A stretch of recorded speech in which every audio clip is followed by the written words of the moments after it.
بلسان عربي مبين. السلام علیکم ورحمۃ اللہ وبرکاتہ. ویلکم ٹو عربی لغت سیکھو ہمارے اس یوٹیوب چینل پر.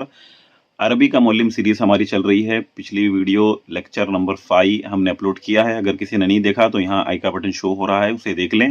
ٹوٹل ہم نے 5 لیکچرز شروع سے پہلی جلد عربی کا معلم کی ریکارڈ کی ہے. آج یہ لیکچر نمبر 6 ہے, یعنی 6ٹھی ویڈیو ہے. اس کے اندر الدرس الثانی ہم پڑھ رہے تھے, اس کا 5th پوائنٹ پچھلی ویڈیو میں ہم نے تفصیلی اس کو ذکر کیا ہے. آج 5th پوائنٹ کا کچھ حصہ ہم پڑھ کر 6th پوائنٹ کو آج سمجھیں گے. عربی کا معلم کے لکھنے والے مولوی عبدالستار خان رحمہ اللہ ہے, اور بیسک طلبہ و طالبات کے لیے کتاب بڑی مفید ہے. تو چلیں شروع کرتے ہیں. اسکرین پر آپ دیکھیے, ہم نے گزشتہ درس میں تنوین والے کلمے کو کس طریقے سے معرف باللام والے اسم سے ملانا ہے اس کو ہم نے سیکھا. اور ابنن اور اسمن اور ابنتن اس طریقے کے جو اسم ہوتے ہیں, اس کا جو الف ہے یا حمزہ ہے وہ حمزہ وصلی ہوتا ہے, اور پیچھے کوئی لفظ آئے تو ملانے کی صورت میں وہ گڑ جاتا ہے. اس کو ہم نے تفصیلی ڈسکس کیا گزشتہ ویڈیو میں. اگر کسی نے نہیں دیکھا ابھی تک تو پلے لسٹ میں جائیں, پہلے وہ شروع سے دیکھیں. 1 سے لے کے 5 لیکچرز ہمارے ریکارڈڈ ہیں, وہ دیکھیں. اس کے بعد اگر آپ یہ دیکھیں گے تو بیسک طلبہ کے لیے فائدہ ہوگا. ڈائریکٹ یہ ویڈیو دیکھیں گے تو شاید وہ کنفیوز ہو جائیں گے. تو ایک چیز جو بچ گئی تھی 5th پوائنٹ میں, ابنن اور اسمن پر ال داخل ہو تو ال کے لام کو زیر لگا کر با اور سین میں ملا کر پڑھو. جیسے الابنو کو الابنو اور الاسمو کو الاسمو پڑھنا چاہیے, اگرچہ عام بول چال میں اس کا خیال کم رکھا جاتا ہے. یہ وہی بات یہاں پر انہوں نے ڈسکس کی ہے جیسا کہ گزشتہ بھی آیا کہ معرف باللام سے پہلے کوئی ایسے حروف آ جائے یا ایسے کلمہ یا لفظ آ جائے جس کا آخری حرف ساکن والا ہو تو اس کو ملانے کی صورت میں کسرہ دیتے ہیں, یعنی زیر لگا کر ملاتے ہیں. ٹھیک ہے, جیسے ہم زیدن ابنن کے اندر بھی دیکھے ہیں, زیدن ابنن, تو نون کے نیچے چونکہ نون جزم والا ہے اس کے نیچے ہم نے کسرہ دے دیا. اسی طریقے سے یہاں پر الابنو میں بھی آپ دیکھیں کہ ابنو کا جو حمزہ ہے وہ حمزہ وصلی ہے, اور جب ال لگے گا تو اس کو ملاتے وقت الابنو نہیں بولیں گے بلکہ الابنو بولیں گے.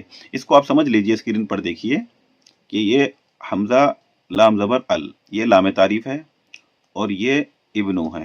ٹھیک ہے, اب اس کو ہم ملائیں گے کس طریقے سے. یہ حمزہ وصلی ہے ابنو کا, یہ تو گڑ جائے گا ملانے کی صورت میں. چونکہ یہ لام جزم والا ہے تو ہم نے پڑھ لیا ہے گزشتہ ویڈیوز میں کہ حمزہ وصلی سے پہلے اگر ساکن والا حرف آ جائے تو اسے ملانے کی صورت میں کیا کرنا پڑے گا, اسے کسرہ دے کر ملانا پڑے گا. تو اب الابنو کو ہم یہاں لام کے نیچے کسرہ دے دیں گے, یہ ہو جائے گا الابنو. اسکرین پر دیکھیے آپ, تو ہمیں اس طریقے سے پروناؤنس کرنا پڑے گا الابنو. اور اسی طریقے سے الاسمو بھی سم ایسے ہی ہوگا, الاسمو ہوگا, وہ الاسمو اور الاسمو ہوگا. وہ الابنو اور یہ الاسمو کیوں ہو رہا ہے, وہ اس وجہ سے ہو رہا ہے کہ حمزہ وصلی سے پہلے ساکن والا حرف اگر ہے تو پھر اس کو کسرہ دے کر ہی, حمزہ وصلی تو ڈراپ ہو جائے گا, کسرہ دے کر ہی اس کو ہم آگے ملائیں گے. تو لام کو ہم ڈائریکٹ جو ہے با سے اٹیچ کر رہے ہیں.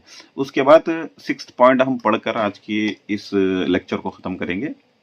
6th پوائنٹ ہے, ال جب ایسے لفظ پر داخل ہو جس کا پہلا حرف شمسی ہے تو ال کا لام حرف شمسی میں مدغم ہو جاتا ہے, یعنی تلفظ کے وقت لام کے بجائے حرف شمسی ہی کا تلفظ ہوتا ہے. ایسی صورت میں لام پر جزم نہیں لکھی جاتی بلکہ حرف شمسی پر تشدید لکھی جاتی ہے.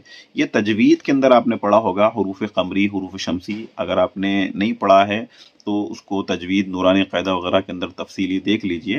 اور حروف شمسی جو ہے یہاں پر لکھے ہوئے ہیں تا ثا دال را زا سین شین صاد ضاد طا ظا لام اور نون. اور اس کے علاوہ جتنے بھی حروف ہیں وہ سارے حروف قمری ہیں. اس میں کیا ہوتا ہے, الف لام کے بعد اگر حروف قمری کا لیٹر آتا ہے تو پچھلے والے جو بھی لفظ ہوتا ہے اس کے آخری حرف کو ہم لام کو ملائیں گے ڈائریکٹ, یعنی الف کو نہیں ملا کر ہم ڈائریکٹ اس کو لام کو ملائیں گے.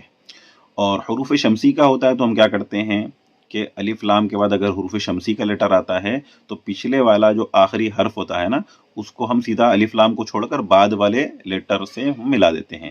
جیسے یہاں پر آپ دیکھیں القمرو, القمرو میں الف لام کے بعد حروف قمری کا قوف ہے تو ہم ال پڑھ رہے ہیں. اگر پیچھے کوئی لفظ ہے تو ہم اس کو ڈائریکٹلی لام سے ملا دیتے ہیں. لیکن حروف شمسی میں کیا ہوتا ہے, یہاں پر دیکھیں الرجل, الف لام کے بعد حروف شمسی را ہے تو اس کو ڈائریکٹ ہم را سے اٹیچ کر دیں گے, یعنی حروف شمسی والے لیٹر کو اٹیچ کر دیں گے.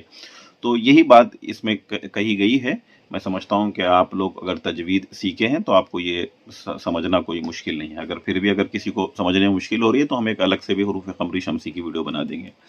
تو اس کے بعد عربک ووکیبلری یہاں دی گئی ہے، یعنی الفاظ آپ کو بول چال کے اندر بھی اس کو استعمال کر سکتے ہیں اور پڑھنے کے لیے بھی بہت مفید ہے، کیونکہ عربی بولنے یا پڑھنے کے لیے آپ کو عربی الفاظ کے ترجمے، معنی، وہ سب چیزیں معلوم ہونا ضروری ہے.